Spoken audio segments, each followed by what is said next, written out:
E eu não sabia se eu estava preparado ou não, até que de repente Deus falou comigo, eu disse, eu vou obedecer.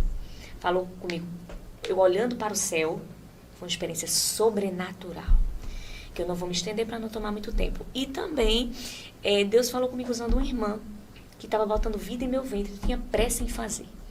E ali eu disse, não, Senhor, então chegou a hora, né? Deus vai me capacitar. Se Ele está mandando, Ele vai capacitar.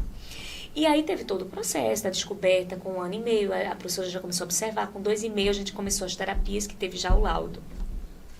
E eu não entendia bem o que Deus queria com isso, porque eu dizia, Deus, e agora? Eu sabia que Deus tinha uma chamada comigo e com a minha família, e como ia ser com a criança atípica, cheia de necessidades. Minha vida mudou 360 graus, eu vivi o deserto da depressão, da ansiedade, não me envergonho disso, porque eu acho que as pessoas têm preconceito de dizer que sofrem com depressão, com ansiedade, tem pessoas que espiritualizam demais, acham que é coisa do diabo, quando na realidade, gente, é uma patologia. Diante de cenários de dor, de feridas, de dificuldades, nós somos seres humanos e entramos em esgotamento. E foi o que aconteceu comigo, porque eu por muito tempo quis ser forte para minha filha e fui me deixando de lado, deixando de fazer as coisas que me davam satisfação, não entendendo claramente o que Deus queria comigo, e ali naquele limbo eu perdi a minha identidade. E foi aí que veio os ataques, né? Então, assim, depois de tudo isso, tudo começou a fazer sentido. E aí eu entendi que Deus queria que, através da minha dor, eu pudesse ajudar outras pessoas. E aí foi quando eu ressignifiquei. Eu passei por 3 estágios. Passei pelo estágio que eu digo, resiliência, constância e ressignificação. Então, assim, a ressignificação é o momento que a gente pega aquela dor que dói, que ainda a gente enfrenta, né? Mas nesse momento de dor, a gente usa essa dor para curar outro, e quando a gente cura o outro, a gente é curado. Quando a gente fortalece o outro sem força, a gente encontra força onde não tem. E foi aí que tudo começou a fazer sentido, e eu comecei a ver cenários em algumas igrejas, e Deus foi desenhando na minha mente, sabe? Por que não levar a igreja para uma praça? Por que não ser igreja dentro de um carro? Quando uma família não tem como, a criança não fica numa igreja, numa salinha. Por que não ser igreja assim? Por que a igreja, na realidade, somos nós? As pessoas têm uma ideia de que igreja é ir ao templo e seguir aquela liturgia, primeiro isso, depois aquilo. Não, gente. Anunciar o evangelho. Jesus, quando ele anunciava, não tinha hora, não tinha formato.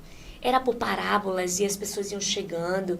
Então, a gente tem que levar o evangelho da forma como o público que Deus nos comissiona necessita. Então, aí foi quando surgiu o desejo, Deus começou a arder, e começamos esse trabalho. E hoje, para concluir, nós temos o chá do autocuidado. Porque no meio das rodas de conversas, nas salas de paz, eu acho que tem alguma mamãe aí da clínica Desenvolver Terapias Integradas. Um cheiro, meninas. Milena, que é a dona, né? Muito humana, gente. É maravilhoso o espaço. Você Abraço, tem Milena. Você tem algum filho atípico, pode ir lá que você vai ser muito bem acolhido, né? Então, assim, eu vendo aquele cenário, o que é que eu posso fazer? Então, assim, tá na hora da gente, enquanto cristãos, parar de delegar para a igreja, para o pastor, para isso, o que é que eu posso fazer como igreja para transformar a realidade na qual estou inserida?